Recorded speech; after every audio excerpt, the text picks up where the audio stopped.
মধ্যপ্রাচ্যের প্রাচীন সাংস্কৃতিক ঐতিহ্য আর আধুনিকতার মেলবন্ধনের এক নতুন অধ্যায় রচনা করেছে সৌদি আরব। কিন্তু এই পথচলায় বারবার উঠছে বিতর্ক আর প্রশ্নের ঝড়। রিয়াদ সিজন 2024-এর একটি ফ্যাশন শো ঘিরে দেখা দিয়েছে এমনই এক বিতর্ক।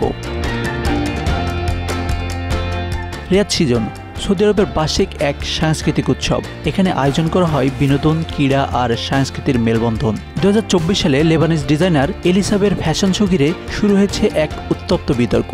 এই শো এর মঞ্চে প্রদর্শিত একটি কাচের ঘনকাকৃতির কাঠামো, যা অনেকের মতে পবিত্র কাবা শরীফের সঙ্গে সাদৃশ্যপূর্ণ। টেলিগ্রাম, ফেসবুক এবং এক্সের মতো সামাজিক যোগাযোগ মাধ্যমগুলোতে ঝড় তোলে এই ফ্যাশন শো। কেউ একে ধর্মীয় অবমাননা বলছেন, আবার কেউ বলছেন এটি বহু ঈশ্বরবাদের ফেরত আসার লক্ষণ। এমনকি কিছু কট্টরপন্থী ইসলামিক নেতা এটিকে শয়তানের কার্যকলাপ বলে অভিহিত করেছেন।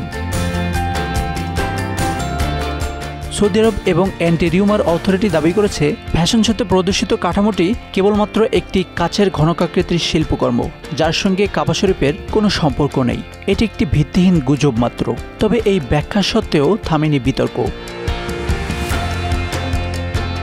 কট্টরপন্থীরা এই ঘটনার জন্য সরাসরি সৌদি যুবরাজ মোহাম্মদ বিন সালমানকেই দায়ী করেছেন। তাদের দাবি, সৌদি আরবের এই সংস্কৃতির পরিবর্তন যুবরাজের নেতৃত্বেই হচ্ছে, যা ইসলামের মূল আদর্শের সঙ্গে সাংঘর্ষিক। কেউ কেউ আরও এক ধাপ এগিয়ে তাকে ইসলামের বিশ্বাসঘাতক হিসেবে অভিহিত করেছেন। গাজার মানুষ যখন যুদ্ধবিধ্বস্ত, লেবানন যখন সহিংসতার শিকার, তখন সৌদি আরবে নাচ, গান আর ফ্যাশন শোর আয়োজন কতটা নৈতিক? লন্ডন ভিত্তিক আরবি সংবাদপত্র রায় আল ইয়মের মতে, রিয়াদ সিজনের আয়োজকরা চলমান যুদ্ধকে সম্পূর্ণ উপেক্ষা করেছেন। সৌদি আরবের সংস্কৃতিতে যে পরিবর্তনের হাওয়া বইছে, তা ইতিবাচক না নেতিবাচক? এই প্রশ্ন আজ তীব্র।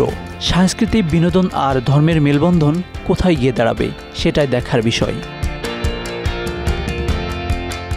রিয়াদ সিজনের এই বিতর্ক আমাদের মনে করিয়ে দেয়, সংস্কৃতির পরিবর্তনের সঙ্গে সবার মনোভাব একরকম নয়। সৌদি আরবের এই পথচলা তার ঐতিহ্যকে সংরক্ষণ করতে পারবে নাকি নতুন বিতর্কের জন্ম দেবে, সেই উত্তর সময়ই দিবে।